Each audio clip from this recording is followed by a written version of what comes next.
വയനാട് ദുരന്തം 6ാം ദിനത്തിലേക്ക് കടക്കുമ്പോൾ രക്ഷാദൗത്യം അന്തിമ ഘട്ടത്തിലേക്ക് കടക്കുകയാണ്. ഇന്ന് ഡ്രോണിൻ്റെ സഹായത്തോടെയുള്ള തെരച്ചിൽ, പ്രത്യേകിച്ചും മണ്ണിനടിയിൽപ്പെട്ട മൃതദേഹങ്ങളോ മറ്റ് ശരീരാവശിഷ്ടങ്ങളോ കണ്ടെത്താൻ കഴിയുന്ന തരത്തിൽ ഡ്രോൺ ഉപയോഗിച്ചുള്ള പരിശോധനയാണിപ്പോൾ നടന്നുകൊണ്ടിരിക്കുന്നത്. ദുർഗന്ധമുള്ള പ്രദേശത്ത് കൂടുതൽ പരിശോധന നടത്തുന്നുണ്ട്. മണ്ണിനടിയിൽ മനുഷ്യ സാന്നിധ്യം അറിയാൻ ഐബോർഡ് പരിശോധനയും നടത്തുന്നുണ്ട്. ഇപ്പോൾ മുണ്ടക്കയിൽ നിന്ന് ഏറ്റവും പുതിയ വിവരങ്ങളുമായി ഞങ്ങളുടെ പ്രതിനിധി സുജു ടി ബാബു ചേർന്നു. നിലവിൽ സുജു നിൽക്കുന്ന സ്ഥലം മുണ്ടക്കയിലെ തന്നെ നമ്മൾ ഇതുവരെ കണ്ടിട്ടില്ലാത്ത ഒരു പ്രദേശമാണ്. അവിടെ നേരത്തെ തന്നെ പറയുകയും ചെയ്യുന്നുണ്ട്, അവിടെ തൊഴിലാളി ലയങ്ങളുള്ള മേഖലയാണ്. തൊട്ടപ്പുറത്ത് തേയിലത്തോട്ടമായിരുന്നു. അവിടെ ഉണ്ടായിരുന്ന വീടുകളുടെ ചെറിയ അവശിഷ്ടങ്ങൾ, അലമാരകളടക്കമുള്ള തകർന്ന തരിപ്പണമായ അലമാരകളടക്കമുള്ള ദൃശ്യങ്ങൾ നമ്മൾ നേരത്തെ കാണുകയും ചെയ്തു. നിലവിൽ പരിശോധന എങ്ങനെയാണ് പുരോഗമിക്കുന്നത്? ഏതെങ്കിലും തരത്തിലുള്ള മൃതദേഹ അവശിഷ്ടങ്ങളോ ശരീരഭാഗങ്ങളോ വല്ലതും കണ്ട് കിട്ടിയിട്ടുണ്ടോ? ഇന്നത്തെ പരിശോധനയുടെ ഇതുവരെയുള്ള ഒരു പുരോഗതി എങ്ങനെയാണ്?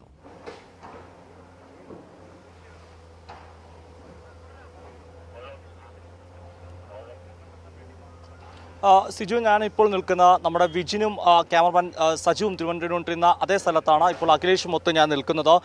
നമ്മൾ നിൽക്കുന്ന ഈ സ്ഥലത്ത് ആ ദൃശ്യങ്ങളിലേക്ക് നമ്മൾ പോകുമ്പോൾ ആ പരിശോധന നടക്കുന്ന ഒരു വലിയ JCB ഉപയോഗിച്ചുകൊണ്ട് ഉള്ള പരിശോധനയാണ്. അത് രണ്ട് തരത്തിലാണ് അതിൻ്റെ പ്രവർത്തനം. ഒന്ന്, ഈ JCBക്ക് പോലും കടന്നെത്താൻ പറ്റാത്ത രീതിയിൽ ചെളിയുള്ള ഒരു പ്രദേശമാണ്. അതായത് ഇപ്പം നമ്മുടെ ഒപ്പമുള്ള രക്ഷാപ്രവർത്തനത്തിൽ ഏർപ്പെട്ടിരിക്കുന്ന സൈനികരും ഫയർഫോഴ്സിൻ്റെ സന്നദ്ധ പ്രവർത്തകർ നടന്നു പോയി കഴിഞ്ഞാൽ ഒരു പക്ഷേ അവർ മുഴുവനായി ആ ചെളിയിൽ ആഴ്ന്നു പോകുന്ന തരത്തിലുള്ള വലിയ ചെളിയാണ്. അവിടെ JCBക്ക് പോലും വളരെ ഇറങ്ങാൻ സാധ്യമല്ല. അതിനാണ് JCB ഈ പാറക്കല്ലുകൾ തന്നെ എടുത്തു വെച്ചുകൊണ്ട് അവിടെ ഒരു വഴി സൃഷ്ടിക്കുമാണ്. അങ്ങനെയാണ് JCB ഇപ്പോൾ നമ്മൾ നിൽക്കുന്ന ഭാഗത്തേക്ക് ആ JCB ഓപ്പറേറ്റർ ആ JCBയെ കൊണ്ടുവരുന്നത്. അതിനോടൊപ്പം തന്നെ ഈ പല്ല് വഴി ഒരുക്കുന്നതിനോടൊപ്പം തന്നെ ഏതെങ്കിലും തരത്തിൽ മനുഷ്യൻ്റെ ശരീരഭാവങ്ങൾ അതിനുള്ളിൽ അടിയിലുണ്ടെങ്കിൽ ആ തിരച്ചിലും കൂടി ഒപ്പം നടത്തുന്നുണ്ട്. അങ്ങനെ വലിയൊരു ശ്രമകരമായ പ്രവർത്തനമാണ്. ഇവിടെ ഈ സ്ഥലങ്ങളിൽ മനുഷ്യർക്ക് ഇറങ്ങി നിന്ന് പരിശോധിക്കാൻ പറ്റുന്ന സ്ഥലങ്ങളിൽ എൻ്റെ ചുറ്റും നിൽക്കുന്ന ഈ സന്നദ്ധ പ്രവർത്തകരും ആർമിയിലെ ഉദ്യോഗസ്ഥർ, 10-15 ആർമി ഉദ്യോഗസ്ഥരുണ്ട്. അതുപോലെ എടുത്തു പറയേണ്ടത് ഫയർഫോഴ്സിൻ്റെ വിവിധ സ്ഥലങ്ങളിലെത്തിയ ഫയർഫോഴ്സ് ഉദ്യോഗസ്ഥർ രാവിലെ പരിശോധന നടത്തിയിരുന്നു. അങ്ങനെ പരിശോധന നടത്തിയപ്പോൾ അവർക്ക് ലഭ്യമാകുന്ന അവർക്ക് ദൃശ്യങ്ങൾ അവരുടെ കണ്ണുകൾ കൊണ്ട് കണ്ട കാര്യങ്ങളാണ് അവർ നമ്മോട് വിശദീകരിച്ചിരുന്നത്. അവർ പറയുന്നത് അവിടെ അലമാര ഉൾപ്പെടെയുള്ള കാര്യങ്ങളുണ്ട്. അങ്ങനെ തന്നെയല്ലേ സാർ? അതെ, അവിടെ ദൃശ്യങ്ങൾ കാണാൻ പറ്റും. അലമാര, ഗ്യാസ് കുറ്റി, എല്ലാം കിടപ്പുണ്ട്, തുണികൾ കിടപ്പുണ്ട്. മിക്കവാറും അടുക്കള ഭാഗമാണ് എനിക്ക് തോന്നുന്നത്. അഖിലേഷ്, ആ ഗ്യാസ് സിലിണ്ടറിന്റെ ദൃശ്യങ്ങൾ കാണുന്ന അതൊന്ന് പ്രേക്ഷകരിലേക്ക് എത്തിക്കുക. ആ ഗ്യാസ് സിലിണ്ടർ കാണാം. അപ്പോൾ അങ്ങനെയുണ്ടെങ്കിൽ അലമാരയുണ്ട്, അലമാരയ്ക്കകത്ത് തുണികളുണ്ട്, അപ്പുറത്ത് ഗ്യാസ് സിലിണ്ടർ. ഒരു പക്ഷേ അവിടെ ഒരു വീടുണ്ടായിരുന്നു, സമീപത്ത് ഒരു കോൺക്രീറ്റ് തൂണുമുണ്ട്. അങ്ങനെയെങ്കിൽ അവിടെ ഒരു വീടുണ്ടായിരിക്കാം എന്നാണ് കരുതുന്നത്. അതിൻ്റെ അടുക്കള ഭാഗമാകാൻ സാധ്യതയുണ്ട്. പിന്നെ വലിയ കുത്തൊഴുക്കാണ്, വലിയ പാറക്കല്ലിൽ എത്തിച്ച അല്ലെങ്കിൽ തൊട്ട് സമീപത്തെ ഏതെങ്കിലും വീടുകളുടെ അടുക്കള ഭാഗം ഈ കൃത്യം ഈ സ്ഥലത്തേക്ക് ഒലിച്ചെത്തിയതാകാനും സാധ്യതയുണ്ട്. അതുകൊണ്ടാണ് ഗ്യാസ് സിലിണ്ടറും ഇത്ര അലമാരി ഉൾപ്പെടെയുള്ള ഒരു അടുക്കളയിൽ കാണുന്ന ഉപകരണങ്ങളും സാധനങ്ങളും ഒരു സ്ഥലത്ത് തന്നെ കേന്ദ്രീകരിച്ച് കിടക്കുന്നത്. ഇവിടെ നമ്മൾ മനസ്സിലാക്കുന്നത് അങ്ങനെ ഒരു കാര്യം കൂടിയുണ്ട്. അതായത് നമ്മുടെ ഒപ്പം ഉള്ള ഉദ്യോഗസ്ഥർ പറഞ്ഞത് അവർക്ക് പ്രദേശവാസികളൊക്കെ നൽകിയ ഒരു വിവരം കൂടി അവർ പങ്കുവെക്കാം. നമ്മൾ 40ഓളം വീട് അടുത്തുണ്ടായിരുന്നു അല്ലേ? അല്ല, 40ഓളം ആൾക്കാരാണ്. 12 വീടാണ്. 12 വീടുകൾ. അതെ. അപ്പോൾ നമ്മളിപ്പോൾ അങ്ങ് കാണുന്ന ആ ദൃശ്യങ്ങളുടെ JCB വെച്ചൊരു സ്കൂളാണെന്ന് തോന്നുന്നത് അല്ലേ? അതെ, ആ സ്കൂൾ മുണ്ടകൈ LP സ്കൂളാണ്. അതിന് സമീപമുള്ള ഈ സ്കൂളിന്റെ ചുറ്റുപാടുമാണ് 12ഓളം വീടുകൾ അല്ലേ? അതെ അതെ അതെ. സിജു, അങ്ങനെയാണ് മുണ്ടക്കൈ LP സ്കൂളാണ്. അതിന്റെ ചുറ്റുപാടും 12 വീടുകളുണ്ടായിരുന്നു. ഇപ്പോൾ എനിക്ക് തോന്നുന്നു ഈ ദൃശ്യങ്ങളിലുണ്ട് ഒരു വീട് മാത്രമാണ് അവശേഷിക്കുന്നത് സാർ. ഒന്നല്ല, ഒന്നിൽ കൂടുതലുണ്ട്. ചെറിയ ചെറിയ ലയങ്ങളാണ്, വീടല്ല, ലയങ്ങളാണ്. ഇപ്പം കുറെ വീടുകൾ എന്തായാലും ലയങ്ങൾ നഷ്ടമായി കാണും. തീർച്ചയായിട്ടും അതിന്റെ ഒരു ചിത്രങ്ങൾ പോലും ഇല്ലാത്ത രീതിയിൽ. അതെ അതെ തീർച്ചയായിട്ടും അതിന്റെ ഈ 12 വീടുകളിൽ കുറച്ച് വീടുകൾ മനസ്സിലാകുന്നുണ്ട്. ഇപ്പോൾ കാണുന്ന LP സ്കൂളിന്റെ ഇടതുവശത്ത് 4 ലയങ്ങൾ, 4 കുടുംബം താമസിക്കുന്ന ലയങ്ങൾ. അതിൻ്റെ മറുകരയിലും ഈ ഉരുൾപൊട്ടലുണ്ടായ വെള്ളമൊഴുകിയ സ്ഥലങ്ങളിലും നിരവധി ലയങ്ങൾ. നേരത്തെ ആ ഉദ്യോഗസ്ഥർ പറഞ്ഞതുപോലെ 12 ലയങ്ങൾ അവിടെ ഉണ്ടായിരുന്ന 12 ലയങ്ങളും നാമാവശേഷമായിരിക്കുന്നു. അവിടെ 40ഓളം പേർ താമസിച്ചിരുന്നു എന്നുള്ള കണക്കുകളാണ് ഇപ്പോൾ ആ ഉദ്യോഗസ്ഥർ തന്നെ നമ്മളോട് പറയുകയും ചെയ്തത്. ഏതായാലും ഇപ്പോൾ ആ ദുരന്തത്തിൻ്റെ കൂടുതൽ തീവ്രത നമുക്ക് കൃത്യമായി ബോധ്യപ്പെടുന്നുണ്ട്. ഓരോ ദിവസം കഴിയുന്തോറും ആ JCB ഉപയോഗിച്ചുള്ള മണ്ണ് നീക്കൽ നടക്കുന്നതിനിടയിൽ തന്നെയും ആ വന്നു കിടക്കുന്ന പാറകളുടെ ആ വ്യാപ്തിയും പാറകളുടെ വലിപ്പവും അതിൻ്റെ എണ്ണവും കാണുമ്പോൾ തന്നെയാണ് ആ ദുരന്തത്തിൻ്റെ വ്യാപ്തിയെക്കുറിച്ച് നമുക്ക് മനസ്സിലാവുകയും ചെയ്യുന്നത്. ഏതായാലും ഇന്ന് ഈ മേഖലയിൽ ഇനി ഡ്രോൺ ഉപയോഗിച്ചുള്ള പരിശോധനയ്ക്കുള്ളൊരു സാധ്യതയുണ്ടോ? ഇപ്പോൾ ഡ്രോൺ ഉപയോഗിച്ചുള്ള പരിശോധന എവിടെയാണ് നടക്കുന്നത്?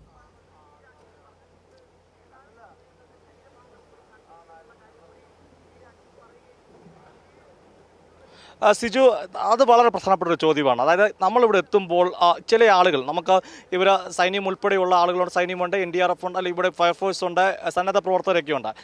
അതിൽ ചില ആളുകൾ ചില ആളുകൾ സൂചിപ്പിക്കുന്ന ഒരു കാര്യമുണ്ട്, ഇവിടെ ഒരു ഡ്രോൺ പരിശോധന ആവശ്യമാണെന്ന്. കാരണം ഇവിടെ ഒരു സ്മെല്ലുള്ളത് കൊണ്ട് ഇവിടെ ഇപ്പം ഡ്രോൺ പരിശോധന നടക്കുന്നില്ല. ആ ഡ്രോൺ പരിശോധന എവിടെയൊക്കെ നടത്തണമെന്ന് അതത് അധികാരികളാണ് തീരുമാനിക്കുന്നത്. അതിന് ചില ക്രൈറ്റീരിയകളും കാണും, നമ്മളതിനെ വിമർശിക്കുകയല്ല. പക്ഷേ നമുക്ക് പ്രേക്ഷകരിലേക്ക് എത്തിക്കാനുള്ളത് ഇവിടെ ഈ പ്രവർത്തനത്തിൽ, അതായത് ഇപ്പോൾ ഇവിടെ ഒരു കാര്യം നമുക്ക് ആ ക്യാമറ ദൃശ്യത്തിൽ കാണാം. പെട്ടെന്നൊരു JCB കൊണ്ട് അതിൻ്റെ ബക്കറ്റ് കൊണ്ട് അവർ അവിടെ മാറ്റുമ്പോൾ വെള്ളം ഒഴുകി വരുന്നുണ്ട്. ആ വെള്ളം ഒഴുകി വരുന്ന ഏതെങ്കിലും ചെളി ഒഴുകി വരുന്നില്ലേ? ആ ചെളി ഒഴുകി വരുന്ന മാറ്റം നിങ്ങൾ ആവശ്യപ്പെടുന്ന എന്താണ്? അല്ല, അങ്ങനെ വീണ്ടും ചെളി കഴിഞ്ഞാൽ ഹിറ്റാച്ചിക്ക് ഇറങ്ങി വർക്ക് ചെയ്യാൻ ബുദ്ധിമുട്ടായിരിക്കും. അതുകൊണ്ട് വെള്ളം വഴി തിരിച്ചിടാൻ വേണ്ടിയാണ് പറയുന്നത്. നമ്മൾ അവിടുന്ന് വെള്ളം വഴി തിരിച്ചിട്ടാൽ താഴോട്ട് പോകും. അതെ അതെ അതെ അതെ. സിജു, അത് ഇവർ ആവശ്യപ്പെടുന്നത് 2 കരയിലാണ്. നമ്മളൊരു 100 മീറ്റർ കാണില്ലേ സാർ ഇവിടുന്ന് അവിടം വരെ അല്ലേ? അതായത് ആളുകൾ നടന്നു പോയിരുന്നൊരു സ്ഥലത്ത് ഇപ്പോൾ വലിയ പാറക്കല്ലായി ചെളിയായി 100 മീറ്ററോളം കാണും. ആ ദൃശ്യങ്ങളിൽ കാണുന്ന അവർ ആ JCB ഉപയോഗിച്ചുകൊണ്ട് തിരച്ചിൽ നടത്തിയപ്പോൾ നിർഭാഗ്യവശാൽ ആ ചെളിവെള്ളം നമ്മൾ ആദ്യം കണ്ട ആ ഹിറ്റാച്ചി ഉപയോഗിച്ച സ്ഥലത്തേക്ക് ഒഴുകി വരുന്നുണ്ട്. ഇവർ ഇവിടെ നിന്ന് ആവശ്യപ്പെടുന്നത് അങ്ങനെയെങ്കിലും ആ ചെളി ഒഴുകി വരുന്നത് ഒന്ന് തടസ്സപ്പെടുത്തണം. അതിനവർ ചൂണ്ടിക്കാട്ടുന്നത് അങ്ങനെ വീണ്ടും നമ്മൾ ഗ്യാസ് കുറ്റിയും ഈ അലമാരിയും കാട്ടിയ സ്ഥലമുണ്ട്, അങ്ങോട്ട് ഈ ചെളിവെള്ളം വീണ്ടും വന്നാൽ ഇവിടുത്തെ പരിശോധന അസാധ്യമായി മാറും. അതെങ്ങനെയെങ്കിലും തടയണമെന്നാണ് ഇവിടുന്ന് വിളിച്ച് ആവശ്യപ്പെടുന്നത്. അത് അവർ ഉൾക്കൊള്ളുമെന്ന് തന്നെയാണ് നമ്മൾ അനുമാനിക്കാൻ സാധിക്കുന്നത്. നമുക്കിനി ഒരു കാര്യം കൂടെ ഞാൻ പറഞ്ഞു വന്നത്, സിജു, ഇവിടെ ഒരു ഡ്രോൺ പരിശോധന, ഇപ്പോൾ മേജർ ഇന്ദ്രപാലിൻ്റെ ഐബോട്ട് പരിശോധന ഇവിടെ നടത്തിയാൽ ഇവിടെ നടത്തേണ്ട ഒരു ആവശ്യമുണ്ടെന്നാണ്. കാരണം ഇവർ പറയുന്നത് ഇവിടെ അത്രയും ദുർഗന്ധമുണ്ട്. അങ്ങനെ ഇവിടെ പങ്കെടുക്കുന്ന ചില ആളുകൾ, രക്ഷാപ്രവർത്തനം ഏർപ്പെടുന്ന ആളുകൾ കൂടെ ആവശ്യപ്പെടുന്ന ഇവിടെയോ ഡ്രോൺ പ്രവർത്തനം, നമ്മൾ ഇതിൻ്റെ ഒരു ഭീകരാവസ്ഥ ഈ ദൃശ്യങ്ങളിലൂടെ കാണാൻ സാധിക്കും. അവിടെ ആ ഒരു JCBയുടെ ബക്കറ്റ് ഉപയോഗിച്ച് നീക്കിയപ്പോൾ പെട്ടെന്ന് വെള്ളം ഒലിച്ചു വരുന്ന ഒരു ദൃശ്യം കണ്ടോ? ഇത്രമാത്രം ശക്തിയിലാണ്. ഒരുപക്ഷെ സാർ അവിടെ തടഞ്ഞു നിൽക്കപ്പെട്ട വെള്ളമായിരിക്കും അല്ലേ? അതെ, തീർച്ചയായിട്ടും മേളിൽ തടഞ്ഞിരുന്നു. അത് തിരിച്ചുവിട്ടാണ്. മുൻപ് പഴയ സ്ഥലത്തൂടെ ആയിരുന്നു, ഇപ്പൊ ക്ലീൻ ചെയ്ത് വന്നപ്പോൾ ട്രാക്ക് തെളിഞ്ഞപ്പോൾ അവിടെ പുഴയായിരുന്നു. മേളിൽ നിന്നുള്ള വരുന്ന പുഴയെ ഗതി മാറി വരുന്നതാണ്. അവിടെ നിന്ന് ഗതി മാറി വരുന്നത്, ബണ്ട് പൊട്ടിയപ്പോഴത്തേക്ക് ഗതി മാറി ഇങ്ങോട്ട് വരുന്നതാണ് വെള്ളം. ഈ പുഴയിൽ ശക്തമായ വെള്ളമുണ്ട്, അതുകൊണ്ടാണ് ഇത്ര പെട്ടെന്നൊരു ഇല്ലേ? ഇപ്പോഴും വെള്ളമുണ്ട്. മേളിൽ നിന്ന് വെള്ളം വരുന്നുണ്ട്. അതെ. സാറേ, എനിക്കൊരു സംശയം ചോദിക്കാൻ ആഗ്രഹിക്കുന്നു. ഈ പുഴ നമ്മൾ മറ്റേ ബേലി പാലത്തിലേക്ക് പോകുന്നതും ഈ പുഴ തന്നെയാണോ? പോകുന്നത് ഇവിടുന്ന് ഏകദേശം എത്ര ദൂരം കാണുമായിരിക്കും ആ ബേലി പാലത്തിലേക്ക്? 2.5-3 കിലോമീറ്റർ.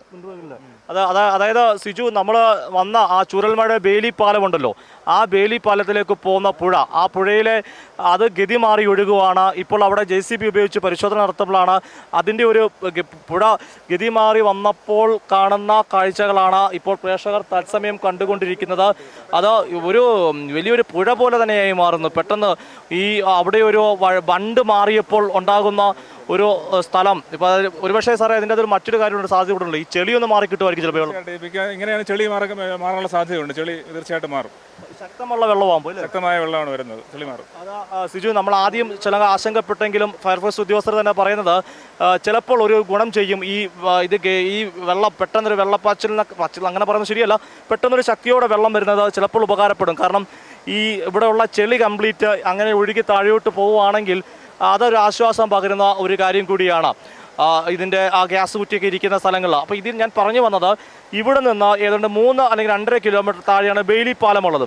അതായത് നമ്മൾ ആ കാണുന്ന ബേലി പാലത്തിൻ്റെ അവിടെ കാണുന്ന ഭീകരമായ ദൃശ്യങ്ങൾ, ആ വെള്ളാർമല സ്കൂളിൻ്റെ സമീപം, അതുപോലെ ഒരു അമ്പലം മുഴുവനായി ഒലിച്ചു പോയിരിക്കുന്നു, അതിൻ്റെ സമീപത്തുള്ള കെട്ടിടങ്ങൾ നഷ്ടമായിരിക്കുന്ന ആ സ്ഥലത്തേക്ക് പോകുന്നതും ഈ ഒരു ബേലി പാലത്തിന് അങ്ങോട്ടാണ്. അപ്പോൾ ഇവിടെ മുതൽ തന്നെയുണ്ട് 2-2.5 കിലോമീറ്റർ ആ പുഴയുടെ ഇരുവശവും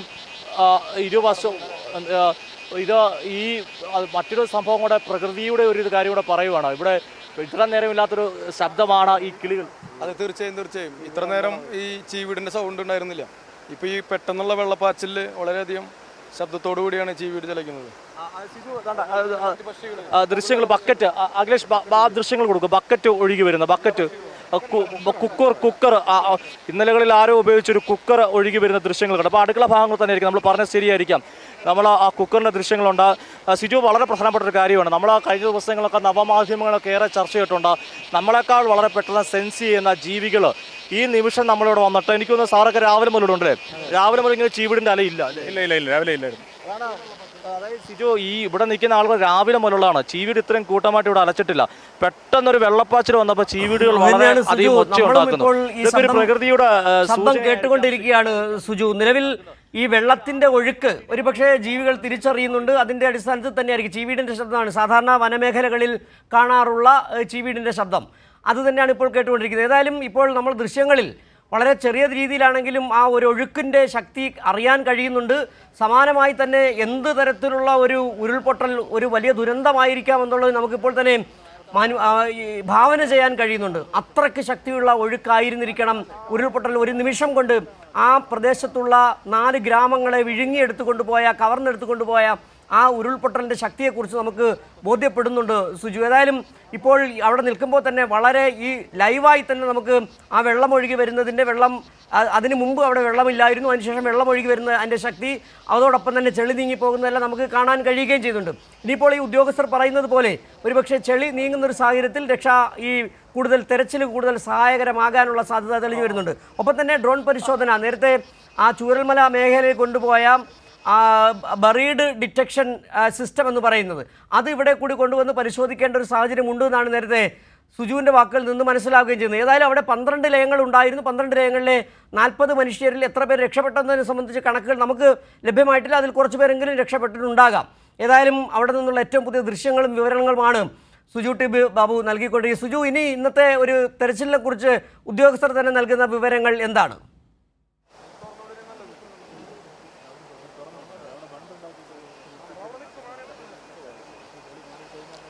സിജു, നമ്മൾ മറ്റൊരു ദൃശ്യങ്ങളൂടെ ഇത് ചീവീടിൻ്റെ ദൃശ്യങ്ങൾ കൃത്യമായി കിട്ടുമോ എന്നറിയില്ല.